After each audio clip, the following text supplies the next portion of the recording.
अब ये एक्सपेंसेस क्या चीज़ है? कंपनी के अंदर बहुत सारे खर्चे होते हैं। आपने जितने भी क्वेश्चन करे आपने देखे होंगे salary paid, rent paid, wages paid, ना जाने कितने-कितने खर्चे, हज़ारों तरह के खर्चे होते हैं। लेकिन ये सारे खर्चे एक से नहीं होते। इन खर्चों में 2 तरह के खर्चे हमारे पास होते हैं। एक तो वो खर्चे जो हम कोई माल परचेज़ करते हैं उसके ऊपर बहुत ज़रूरी होते हैं। जब हम कोई माल परचेज़ करते हैं और उसके ऊपर हम खर्चा करते हैं जो बहुत ज़रूरी हो, हम उसे बोलते हैं डायरेक्ट एक्सपेंसेस। एक वो एक्सपेंसेस जो हम किसी अपने प्रोडक्ट को बेचने के ऊपर करते हैं। जो आप बेचने के ऊपर खर्चा करते हो, हम उसे बोलते हैं इनडायरेक्ट एक्सपेंसेस। यानी वो ज़रूरी तो नहीं होते, लेकिन करे जाते हैं अपनी सेल को प्रमोट करने के लिए या अपनी सेल को बढ़ाने के लिए।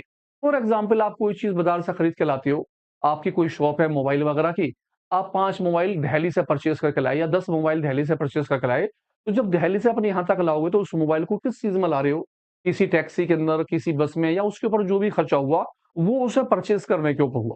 तो ये आपका डायरेक्ट एक्सपेंसेस कहलाएगा। वेजेस वगैरह आपने उसके ऊपर दी।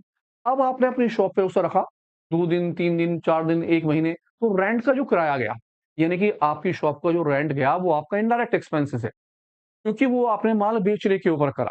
तो इस तरह से बहुत सारे डायरेक्ट और इनडायरेक्ट एक्सपेंसेस होते हैं। शॉर्टकट में मैं कहूँ तो जो माल परचेज़ करने पर खर्चा करे जाते हैं, आपके माल के आने के ऊपर, आप उसे डायरेक्ट एक्सपेंसेस बोलते हो और जो माल बेचने पे करे जाएँगे, वो इनडायरेक्ट होंगे। तो इसके लिए हम छोटी-सी पहले एक बात देख लेते हैं कि भई हमारे पास डायरेक्ट एक्सपेंसेस कौन-कौन से होंगे और हमारे पास इनडायरेक्ट एक्सपेंसेस कौन-कौन से होंगे। तो मैंने कुछ एक्सपेंसेस लिखे हैं, अगर आप ध्यान से